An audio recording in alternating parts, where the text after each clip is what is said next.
अस्सलाम नाज़रीन, मैं हूं असद अली तूर। अपने प्रोग्राम असद तूर अनसेंसर्ड में आपको मालूम है कि अब जो चीफ जस्टिस काजी फाइसा को एक्सटेंशन देने का प्लान सी हरकत में आ गया है। हम आपको यही बड़ी खबर दे रहे हैं और उसमें बुनियादी किरदार भी खुद मौजूद चीफ जस्टिस काजी फाइसा का है।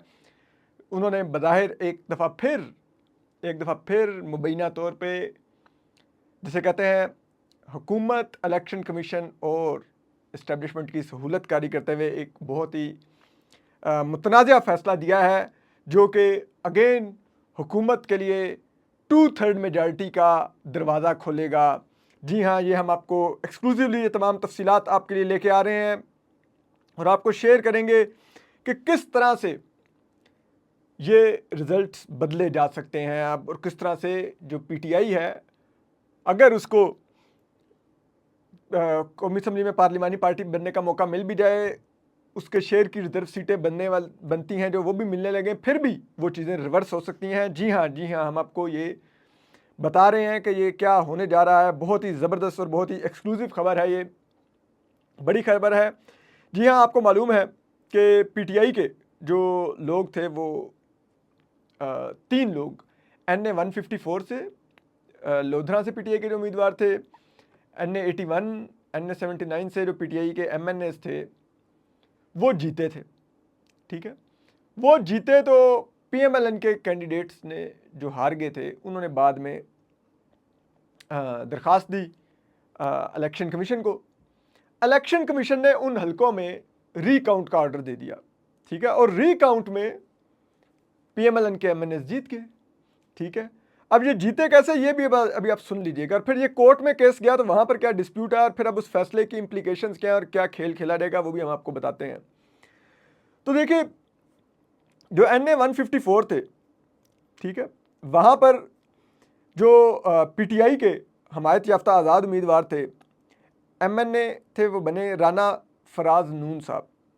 ठीक है, उनकी जीत को PMLN के अब्दुर्रहमान कांजू साहब ने चैलेंज किया।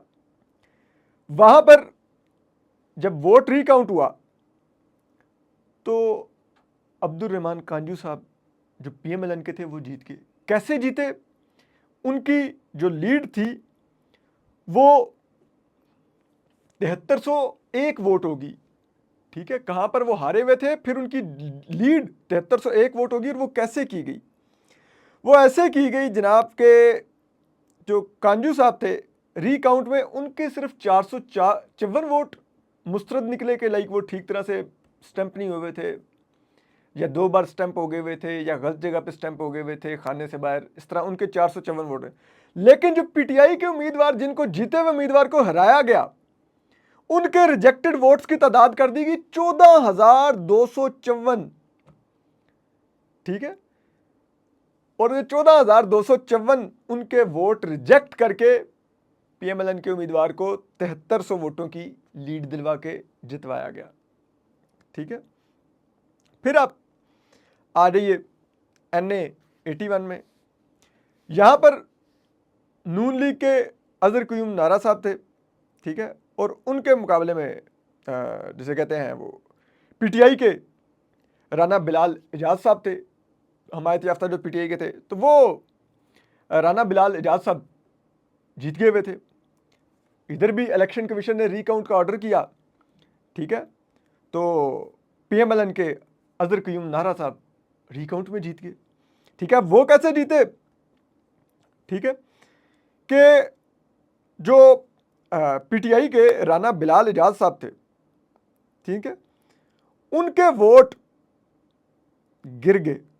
कितने गिरे? 10,645। ठीक है, और उनके मुकाबले में जो नून लीग के उम्मीदवार थे, ठीक है, आप यानी सुनिए, 1,17,700 कुछ वोट थे पीटीआई के, और जो नाहरा साहब थे उनके थे 1,09,926 वोट। ठीक है, यानी कि पीटीआई के उम्मीदवार तकरीबन 8-10 हज़ार के वोटों की लीड से जीत रहे थे। ठीक है, अब जब रीकाउंट हुआ तो उसमें जो रिजेक्टेड वोट थे वो 7,141 से बढ़ा के 17,786 कर दिए गए। कितने कर दिए गए? 17,786। यानी कि जो जीत का मार्जिन था, जो नाहरा साहब को चाहिए था, वो 10,645 वोट जो जीते हुए उम्मीदवार थे उनके घट गए उसमें। ठीक है, राना बिलाल एजाज साहब के।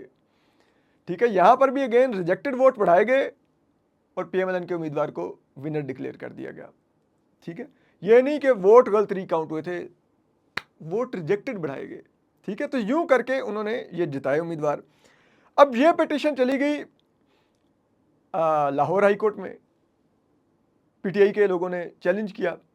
लाहौर हाई कोर्ट के जस्टिस शाहिद बिलाल करीम ने ये ऑर्डर किया। उन्होंने इलेक्शन कमीशन का ऑर्डर को, जिसे कहते हैं वो, कालेदम करार दिया। और उन्होंने ये करार दिया कि भाई, जब एक दफ़ा election commission final results announce कर दे, नोटिफिकेशन कर दे और इलेक्शन ट्रिब्यूनल्स वजूद में आ जाएं, तो फिर रीकाउंट और दीगर इस तरह की जितनी दरखास्तें होती हैं वो इलेक्शन कमीशन के हाथ से निकल जाती हैं। फिर वो इलेक्शन ट्रिब्यूनल का काम होता है देखना कि वो रीकाउंट ऑर्डर देता है, नहीं देता है, कितने के हल पोलिंग में देता है या रीपोलिंग का ऑर्डर देता है।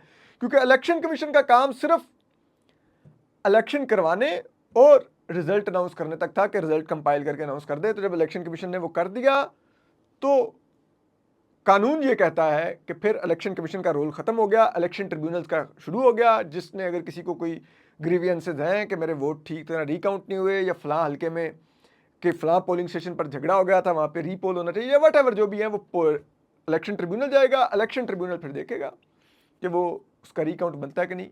और इलेक्शन ट्रिब्यूनल होते हैं जो हाई कोर्ट तश्कील देता है। ठीक है, और आपको पता है हाई कोर्ट जिस किस्म के इलेक्शन ट्रिब्यूनल तश्कील दे रहा था, इलेक्शन कमीशन उनसे बचता फिर रहा था। वो जस्टिस शहजाद गेबा साहब के, वो जो chief justice Lahore high court के थे, उनका इलेक्शन ट्रिब्यूनल को जिसे कहते हैं जजेस को नाम नहीं मान रहा था। इस्लामाबाद वाले जस्टिस तारिक मोहम्मद जहांगीरी साहब के ट्रिब्यूनल को उन्होंने सस्पेंड करके वो रिटायर्ड जज लगा दिया। तो इलेक्शन कमीशन तो उन ट्रिब्यूनल से भागता फिर रहा था। तो इलेक्शन कमीशन ने यहाँ पर बारीक वारदात ये डाली कि बजाय ट्रिब्यूनल से रिकाउंट होता है, इलेक्शन कमीशन ने खुद रिकाउंट का कह के और रिजेक्टेड वोट बढ़वा के तो पीएमएलएन के लोग जितवा दिए।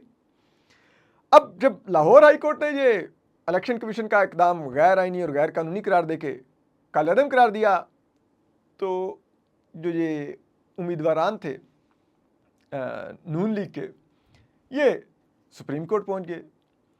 और अब सुप्रीम कोर्ट में चीफ जस्टिस कादी फाइसा ने फौरी तौर पे अपने ही बेंच के सामने केस लगा लिया। ठीक है, उसमें उनके साथ जस्टिस नईम अख्तर अफगान थे और साथ जस्टिस अकील अब्बासी थे, जो रिसेंटली सिंध हाई कोर्ट के चीफ जस्टिस थे, एलिवेट होकर सुप्रीम कोर्ट आए। जस्टिस अकील अब्बासी ने भी यही सवाल उठाए कि आप उन नून लीग के उम्मीदवारों से पूछे कि भाई आप क्यों नहीं गए। अब नून लीग के उम्मीदवारों में एक वकील शहजाद शौकत साहब भी थे, जो सुप्रीम कोर्ट बार के सदर हैं। ठीक है, और शहजाद शौकत साहब हैं सहाफ़ियों पर GITयाँ बनवाने वाले। ठीक है, और चीफ जस्टिस की आंखों के तारे। ठीक है, इस्टेब्लिशमेंट की आंखों का नूर। ठीक है, वो नून लीग की तरफ से पेश हो रहे थे। ठीक है, और फिर अब उनको रिलीफ नहीं मिलना था तो किसको मिलना था? उनको तो मिलना ही मिलना था ना। ठीक है, उनको तो जिसने भी खड़ा किया होगा, जो भी मतलब नून लीग के उम्मीदवार थे, तो रिलीफ तो उनको मिलना ही था।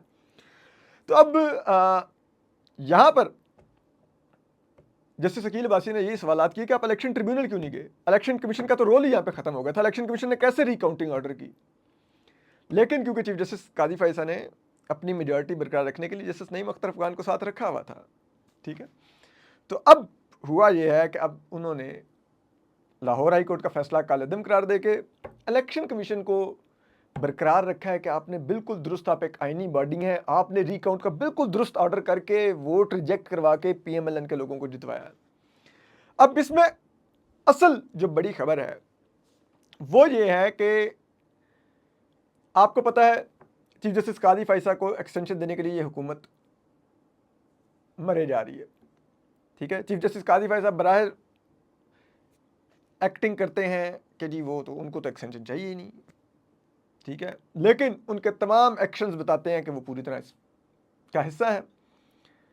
और अब 3 प्लान थे चीफ जस्टिस कादी फाइसा को एक्सटेंशन देने के लिए, जो आईनी तरमीम लानी थी उसके लिए क्योंकि आईनी तरमीम के लिए 2/3 मेजॉरिटी चाहिए। प्लान ए ये था कि पीटीआई के लोगों को, जिसे कहते हैं, वो सुन्नी इत्तेहाद कौंसिल में रहने दिया जाए और रिजर्व सीटें हुकूमत को दे के हुकूमत की 2/3 मिनॉरिटी बना दी। वो अमल किया गया। 8 फरवरी के बाद सुन्नी इत्तेहाद कौंसिल को कहा गया कि जी आपने इलेक्शन नहीं लड़ा था, आपकी सीटें नहीं बनती, तो रिजर्व सीटें उन्होंने उठा के, हालांकि वो नहीं दे सकते थे, इलेक्शन कमीशन उसने फिर भी वो तनासुब के असूल को पामाल करते हुए माल गनीमत में लूट के पीटीआई की नशिस्तें हुक्मरान इत्तेहाद को दे दी। ठीक है, उससे हुक्मरान इत्तेहाद की 2/3 मेजॉरिटी होगी। अब प्लान ए पर अमल हो गया, लेकिन प्लान ए के रस्ते में जस्टिस मंसूर अली शाह की सरबराही में 8 रुकनी जो जजेस थे वो आ गए। उन्होंने पीटीआई को एज ए पार्टी रिस्टोर कर दिया। अब उसमें प्लान बी था जस्टिस जमाल खान मंदोखेल का नोट, वो प्लान बी था। उसके तहत ये था कि ठीक है, आप पीटीआई को पार्लिमानी पार्टी बना दें, लेकिन ये इलेक्शन कमीशन तय करेगा कि कितने पीटीआई के लोगों ने फॉर्म में खुद को पीटीआई का डिक्लेयर किया था और कितनों ने नहीं किया था। जिन्होंने नहीं किया था वो फिर नहीं पीटीआई के उम्मीदवार माने जाएंगे। अब उसमें वारदात यही थी, वो जो इलेक्शन कमीशन कहता है कि जी 39 का तो हमने नोटिफिकेशन कर दिया, 41 के एफिडेविट कहाँ से हम तस्दीक करवाएं, 41 ये 41 वो बारीक वारदात ये भी यही थी कि आप जिसे कहते हैं पीटीआई को तमाम रिजर्व सीटें ना दें, 30-40 लोग पीटीआई के डिक्लेयर कर दें एमएनए, बाकी को सुन्नी इत्तेहाद कौंसिल में रहने दें, और फिर जो सुन्नी इत्तेहाद कौंसिल में रह जाएंगे उनकी जो शरह तनासुब से रिजर्व सीटें बनती हैं वो क्योंकि उनको नहीं मिलती होंगी, पीटीआई को ऑलरेडी 30-40 के हिसाब से मिल चुकी होंगी, तो वो रिजर्व सीटें आप हुक्मरान इत्तेहाद को दोबारा से दे दें। तो हुक्मरान इत्तेहाद जिसके पास 209 इस वक्त नशिस्तें हैं, उसको 16 और नशिस्तें चाहिए थी 2/3 मेजॉरिटी के लिए, ताकि वो आईनी तरमीम ला सकें चीफ जस्टिस काजी फाइसा को एक्सटेंशन देने के लिए। अब वो प्लान बी भी फेल हो गया। ठीक है, फिर अब प्लान सी ये है कि वोट रीकाउंट में पीटीआई से नशिस्तें छीनी जाए। अब इलेक्शन ट्रिब्यूनल्स तो कंट्रोल में आ रहे नहीं थे। ठीक है, वो सारी वारदातें पकड़ी जा रही थी। ठीक है, हाई कोर्ट्स नहीं चलने दे रहे थे इलेक्शन कमीशन की। अब वो केस भी सुप्रीम कोर्ट में बाय द वे पेंडिंग है और चीफ जस्टिस कादी फैसल ने इलेक्शन ट्रिब्यूनल्स पे स्टे दे रखा है और वो काम नहीं कर रहे। ठीक है, तो प्लान सी के तहत अब इलेक्शन कमीशन के पास दोबारा से उसको एक विंडो दे दी गई है कि आप खामोशी से खुद ही, आपके पास आए हारा हुआ उम्मीदवार नून लीग का या पीपल्स पार्टी का या जिसकी भी हुक्मरान जमात का, वो आकर दरखास्त दे कि जी मेरे हल्के में रीकाउंटिंग ठीक नहीं हुई, आप ऑर्डर दें कि जी रीकाउंटिंग करो। रीकाउंटिंग में पीटीआई के हमायत याफ्ता उम्मीदवारों के रिजेक्टेड वोट बढ़ाएं और हुक्मरान इत्तेहाद की जमातों के उम्मीदवारों को जितवाते जाएं, और यूं आप वहां से जो आपको 16 नशिस्तें कम पड़ रही हैं आप वो वापस करवा लें। ठीक है, और वो आप हुक्मरान इत्तेहाद को दिलवा दें। ये लेके बैठे रहें फिर 12 जुलाई वाला रिजर्व सीटों वाला फैसला। अब उसमें आपको हम बताते हैं कि ऑलरेडी जो 24 नशिस्तें हैं कौमी असम्बली की, वहाँ पर ये वारदात ऑलरेडी डली हुई है। ठीक है, कि जो जीते हुए उम्मीदवार हैं उनकी लीड का मार्जिन से ज़्यादा रिजेक्टेड वोट है उन हलकों में। अब वो कौन से 24 हलके हैं? ठीक है जी, इनमें से 13 हलकों में नून लीग के उम्मीदवार जीते हुए हैं जहाँ पर रिजेक्टेड वोटों का मार्जिन विक्ट्री के मार्जिन से ज़्यादा है। 5 में पीपल्स पार्टी के जीते हुए हैं, 4 में पीटीआई के हिमायत याफ्ता और 2 में आज़ाद जीते हुए हैं। ठीक है, अब इसमें हम आपको बताते रहते हैं। अब जैसे NA 11 शांगला में जो अमीर मुकाम साहब जीते हैं, ठीक है, उन्होंने 59,863 वोट, ठीक है, से वो जीते हैं। ठीक है, और उनका जो मार्जिन ऑफ विक्ट्री है पीटीआई के उम्मीदवार से वो है 5552 वोट की उनको लीड थी पीटीआई के उम्मीदवार पर, जबकि इनके हलके में रिजेक्टेड वोट कितने थे? 5743। ठीक है, फिर NA 50 अटक में, ठीक है, मलिक सुहेल खान साहब जो नून लीग के उम्मीदवार हैं, उन्होंने जीता है जनाब ये हल्का 1,19,075 वोट लेकर। ठीक है, चौधरी परवेज़ इलाही साहब की जो भतीजी हैं ईमान वसीम साहिबा से। ठीक है, और उनकी जो विक्ट्री थी नून लीग के यहाँ पे उम्मीदवार की, वो 9,886 वोट की थी, लीड थी उनकी। जबकि यहाँ पर रिजेक्टेड वोट कितने थे? 9,938। इसी तरह NA 59 तलागंग में जो नून लीग के सरदार गुलाम अब्बास हैं, ठीक है, उनको 1,41,680 वोटों से वो जीते। ठीक है, और उनके मुकाबले में जो PTI के उम्मीदवार थे रुमान अहमद साहब, उनको 1,29,716 वोट मिले। यहाँ पर जो जीत थी नून लीग के उम्मीदवार की, वो लीड थी 11,964 वोटों की, और रिजेक्टेड वोट कितने थे? 24,547। ठीक है, यानी कि जीत का मार्जिन 11,000 कुछ का और मुस्तरद वोटों की तादाद 24,000 से भी ज़्यादा। ठीक है, फिर इसी तरह झेलम में चौधरी फरूख अल्ताफ साहब जो नून लीग के, उन्होंने PTI के शौकत इकबाल मिर्ज़ा साहब को हराया। जो नून लीग के उम्मीदवार थे उन्होंने 88,038 वोट लिए, और जो PTI के उम्मीदवार थे उन्होंने 84,584 वोट लिए। यानी कि जो जीत का मार्जिन था, जो लीड थी नून लीग के उम्मीदवार की, 3,454 वोट की थी, जबकि जो रिजेक्टेड वोट थे इस हल्के में वो 9,659 थे। फिर गुजरात में चौधरी नसीर अहमद अब्बास साहब नून लीग के, वो जीते 90,982 वोट लेकर, जबकि PTI के वजाहत हुसैन साहब शाह साहब ने 82,441 वोट लिए। ठीक है, तो यहाँ पर भी विक्ट्री जो थी नून लीग के उम्मीदवार की, वो 8,571 वोटों की लीड थी उनकी, जबकि रिजेक्टेड वोट कितने थे? 9,092। इसी तरह NA 69 मंडी बहाउद्दीन में नासिर इकबाल बुसाल साहब जो नून लीग के जीते, उनके वोटों की तादाद थी 1,13,285।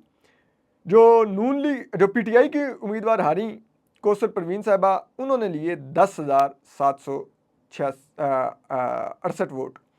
यूं जो नून लीग के उम्मीदवार थे वो 4,517 वोटों की लीड से जीत गए, लेकिन रिजेक्टेड वोट इस हल्के में भी 11,609 थे। इसी तरह ठीक है, NA 79 गुजरांवाला में एहसानुल्लाह विरक साहब जो PTI के थे, वो 1,04,023 वोटों से जीते। ठीक है, और उनका भी विक्ट्री का मार्जिन 4,388 था, लेकिन जो यहाँ पर रिजेक्टेड वोट थे वो 9300 थे, लेकिन यहाँ पर रिजल्ट फिर रिवर्स भी हुआ। इसी तरह गुजरांवाला NA 80 में शाहिद उस्मान साहब PMLN के, ठीक है, उन्होंने PTI के लाला असदुल्ला को शिकस्त दी, और उनके वोट थे जो जीते हुए उम्मीदवार थे नून लीग के 98,160, मुकाबले में PTI के वोट थे 95,000, यानी कि कुछ 3,153 वोटों की लीड थी नून लीग के उम्मीदवार को, लेकिन यहाँ पर भी रिजेक्टेड वोट 5,267 से। ठीक है, फिर NA 86 सुरकत like there is a long list, जो पहले भी ये 24 हल्कों में ये हो चुका है। तो अब आप अंदाजा लगाइए कि इसी तरह से अगर 15-16 हल्कों में और भी हो जाएगा तो कौन सी इतनी बड़ी क़यामत आ जाएगी।